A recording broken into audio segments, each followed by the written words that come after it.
Hey boys and girls, today I'm going to be reading you a story called The Salamander Room. Before we get started, I need everyone to make sure you have your writer's notebook and something to write with. So pause the video if you don't have those things, and then we will get on with our story. So all week long, you have been reading books and practicing all of those great reading strategies, retelling, activating your schema, making connections, answering and asking questions as you read. And today we're going to be practicing another strategy called visualizing. So what is visualizing? Visualizing has something to do with seeing, and it's actually seeing what we're reading in our minds, make it a mental image. So what good readers do and what helps them to understand the story better is when they're listening to a story or as they're reading, they're thinking, what is my mind seeing as I'm reading these words?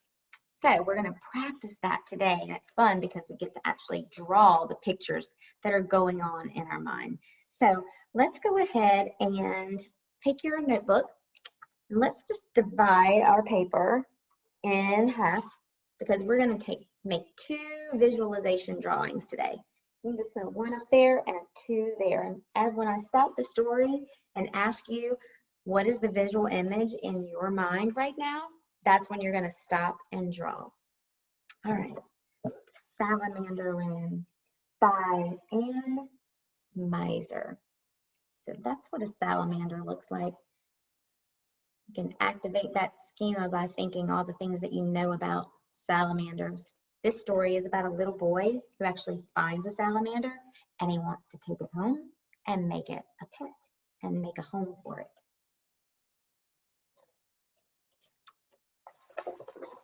The Salamander Room. Brian found a salamander in the woods. It was a little orange salamander that crawled through the dried leaves of the forest floor. The salamander was warm and cozy in the boy's hand. "Come live with me," Brian said. He took the salamander home. There he is in the forest. What's in my mind now is the salamander in the little boy's hand as he's carrying him home. "Where will he sleep?" his mother asked. "Oh, I will make him a salamander bed to sleep in. I will cover him with leaves that are fresh and green and bring moss that look like little stars to be a pillow for his head. I will bring crickets to sing him to sleep and bullfrogs to tell him goodnight stories." Now think about what you're thinking the bed is for the little salamander right now. And I'm going to show you the picture and see if that's what you visualized. Here he is. See the salamander and the crickets and the bullfrogs. And when he wakes up, where will he play? "Oh, I will carpet my room with shiny wet leaves and water them so he can slide around and play. I will bring tree stumps into my room so he can climb up the bark and sun himself on top. And I will bring boulders that he can creep over." Now, boulders are rocks. So right now, I want you to stop and visualize. What do you think the little boy's room looks like right now? I'm going to read that page one more time so you can get a good visual image in your mind. "I'll carpet my room with shiny wet leaves and water them so he can slide around and play. I'll bring tree stumps into my room so he can climb up the bark and sun himself on top. And I'll bring boulders that he can creep over." All right, pause the video now and go ahead and draw that mental image that you see. What does the boy's room look like right now? I'm going to show you the image.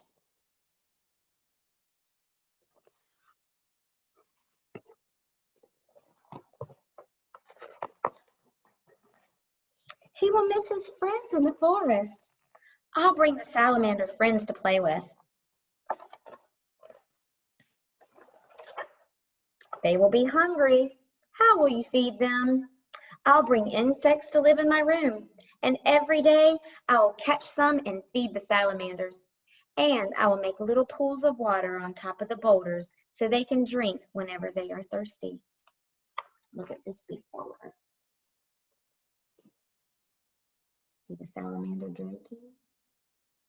Oh, and there's the salamander friend. The insects will multiply, and soon there will be bugs and insects everywhere. I'll find birds to eat the extra bugs and insects, and the bullfrogs will eat them too. The little boy's mother keeps asking him, how are you going to do this and how are you going to do that? And he's got a plan.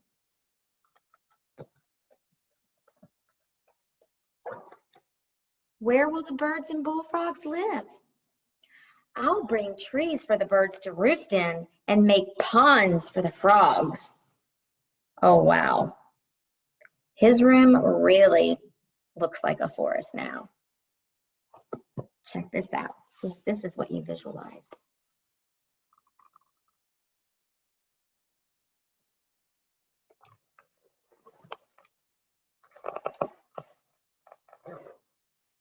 Birds need to fly. We can lift off the ceiling.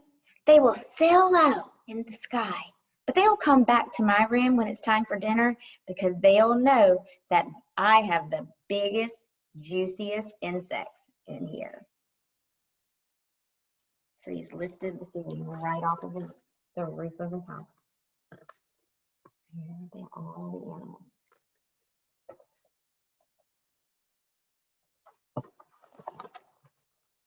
But the trees, how will they grow? The rain will come through the open roof, and the sun too, and vines will creep up the walls of my room, and ferns will grow under my bed. There will be big white mushrooms and moss-like little stars growing around the tree stumps that the salamanders climb on. What image is in your mind now? Look at this.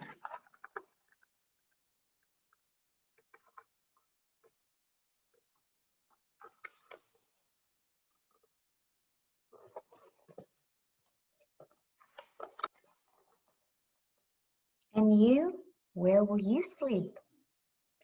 I will sleep on a bed under the stars with the moon shining through the green leaves of the trees. Owls will hoot and crickets will sing. And next to me, on the boulder with its head resting on soft moss, the salamander will sleep. All right, I'd like for you to visualize right now the little boy and the salamander. What is your visual image? Go ahead and draw what you're visualizing right here. I'm going to read that one more time for you. I'll sleep on a bed under the stars with the moon shining through the green leaves of trees, and owls will hoot and crickets will sing. And next to me, on the boulder with its head resting on soft moss, the salamander will sleep. Draw your visualization. Pause while you're drawing it, and then I'm going to show you the actual picture.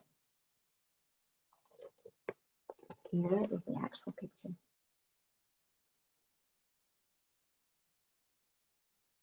Here's the salamander.